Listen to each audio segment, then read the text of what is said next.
নমস্কার বন্ধুরা, education culture YouTube চ্যানেলে তোমাদের স্বাগতম।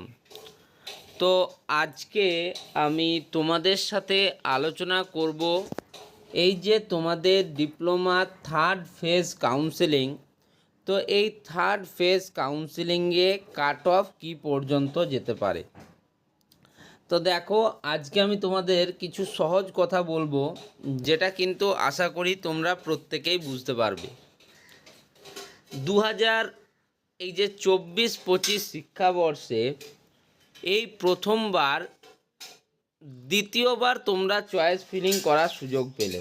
তার মানে কি বলতে চাইছি, এর আগে কখনোই পলিটেকনিক বা ডিপ্লোমার ক্ষেত্রে সেকেন্ড ফেজ চয়েস ফিলিং বলে কোনো কথা কিন্তু হয়নি।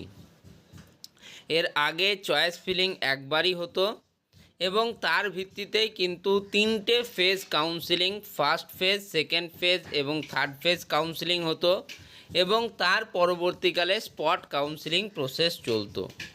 বাট এই ইয়ার থেকে স্টেট কাউন্সিল এমন একটা সিদ্ধান্ত নিয়েছে যে তোমাদের প্রথম দুটো কাউন্সেলিং হওয়ার পর থার্ড ফেজের আগে কিন্তু আরও একটি চয়েস ফিলিংয়ের সুযোগ তারা তোমাদের দিয়েছে। মূলত দেখো কি হয়, এভরি ইয়ার তোমাদের এক ক্যাটাগরি স্টুডেন্ট এবং ফর্ম ফিল আপের একটা নির্দিষ্ট সময়ের মধ্যে স্টুডেন্টরা ফর্ম ফিল আপ করে এবং চয়েস ফিলিং করে অ্যাডমিশান নেয়। বাট এই বছর থেকে তোমরা দেখতে পাচ্ছ যে তোমাদের কিন্তু দু ধরনের ফর্ম ফিল আপ দেখা গেল। তোমাদের দুবার মেরিট লিস্ট পাবলিশ হলো। একবার মেরিট লিস্ট পাবলিশ হলো, যদি আমি জেক্সপোর ক্ষেত্রে বলি, ফার্স্ট ইয়ারের ক্ষেত্রে, তাহলে তাদের কিন্তু তোমরা দেখবে যে 45,502 র্যাঙ্ক পর্যন্ত স্টুডেন্ট ছিল। নেক্সট ফেজে আরও প্রায় 3,000 বা 2,600 প্লাস 2,800 প্লাস স্টুডেন্ট কিন্তু তোমাদের ফর্ম ফিল আপ করলো। তো সেক্ষেত্রে দেখা যাচ্ছে এই যে তোমাদের থার্ড ফেজ অফ কাউন্সিলিং, এই থার্ড ফেজ অফ কাউন্সিলিংয়ে 3 ধরনের স্টুডেন্ট কিন্তু তোমরা পাবে। এক, যে সমস্ত স্টুডেন্টরা ফার্স্ট এবং সেকেন্ড ফেজে কলেজ পেয়েছিল বাট কলেজে অ্যাডমিশান নেয়নি। 2, যে সমস্ত স্টুডেন্টরা ফার্স্ট ফেজে কলেজ পাওয়ার পর অটো আপগ্রেডেশন প্রসেসে অংশগ্রহণ করলেও সেকেন্ড ফেজে কিন্তু তারা মনের মতো কলেজ পায়নি। এবং 3, বা একদম নতুন ধরনের স্টুডেন্ট যারা কিন্তু এখনও অবধি খালি তাদের র্যাঙ্ক কার্ডই পেয়েছে এবং চয়েস ফিলিং প্রসেসেই অংশগ্রহণ করেছে, এখনও তারা কোনো ফেজ অফ কাউন্সিলিংয়েই কিন্তু অংশগ্রহণ করেনি। তো সেক্ষেত্রে থার্ড ফেজ কাউন্সিলিং যেটা রয়েছে, এটা কিন্তু তোমাদের জন্য খুব ইম্পর্ট্যান্ট। তার কারণ যথেষ্ট কম পরিমাণ সিট রয়েছে কিন্তু কম্পিটিশান রেশিও কিন্তু খুব বেশি। তুমি নিজেই বলো না, তোমাদের যদি 2,600 স্টুডেন্ট বেড়ে যায় তো সেই সমস্ত স্টুডেন্টরাও তো ফর্ম ফিল আপ করবে। সেক্ষেত্রে তাদের জন্যও তো তোমাদের যে কম্পিটিশান রয়েছে সেই কম্পিটিশান হ্যাম্পার হবে। যদিও একটা জিনিস স্টেট কাউন্সিল প্রায় নিশ্চিত করেছে যে যারা ফার্স্ট ফেজ থেকে, অর্থাৎ ফার্স্ট ফেজে ফর্ম ফিল আপ করেছিল, তারা কিন্তু সেকেন্ড ফেজের থেকে কিছুটা হলেও এগিয়ে থাকবে। বাট তবুও কথার কথা, তোমাদের কিন্তু কম্পিটিশান প্রচুর বেড়েছে। তো এই যে কম্পিটিশান বাড়া, এই কম্পিটিশান বাড়াটাই কিন্তু একটা প্রবলেম হয়ে দাঁড়াবে তোমাদের এই ফেজের ক্ষেত্রে।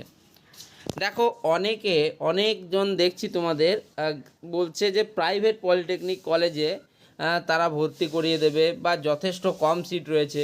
কিন্তু তোমরা যদি কাউন্সিলের থেকে ওই লিস্টটা দেখো, তো সেখানে দেখতে পারবে প্রচুর সিট খালি রয়েছে। ঠিক আছে, ওগুলো শুধুমাত্র একটা অ্যাডভার্টাইজমেন্ট করার ধারণা, আর কিছু নয়।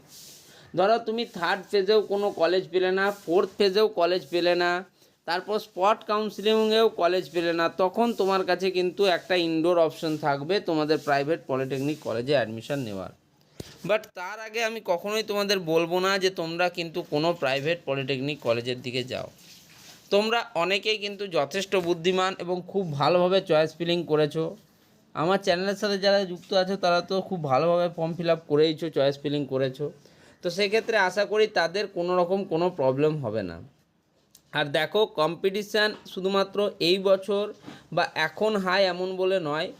দেখো, মাঝে কিন্তু কিছুটা তোমাদের কম স্টুডেন্ট ডিপ্লোমা বা আইটিআই বা তোমাদের টেকনিক্যাল কোর্সেসের প্রতি অতটা তাদের চাহিদা ছিল না। বাট তোমরা জানো যে কলেজগুলিতে 4 ইয়ার করে তোমাদের গ্র্যাজুয়েশন কোর্স হয়ে গিয়েছে, ফলে গ্র্যাজুয়েশন করার প্রতিও অনেক স্টুডেন্টের একটু হলেও অনীহা দেখা দিয়েছে। তাই অনেকেই কিন্তু এই টেকনিক্যাল কোর্সেসের দিকে আসতে চাইছে, যাতে একদিকে যেমন তারা প্রাইভেট সেক্টরে তাদের প্রচুর সুযোগ পাওয়া যাচ্ছে, একইভাবে কিন্তু গভর্নমেন্ট সেক্টরেও তারা লোকো পাইলট, এএলপি বা অ্যাসিস্ট্যান্ট লোকো পাইলট বা বিভিন্ন ধরনের আরআরবি জেই, এসএসসি জেই এই সমস্ত দিকেও তারা চিন্তা করছে। ফলে সেই হিসেবে তোমাদের কিন্তু ব্যাপারটাকে দেখতে হবে। ওকে, তো কাট অফ তোমাদের আশা করছি কিন্তু এবার তোমরা অনেক স্টুডেন্ট কলেজ পাবে। তো যাই হোক, এই ভিডিওটা এখানেই শেষ করছি। ধন্যবাদ।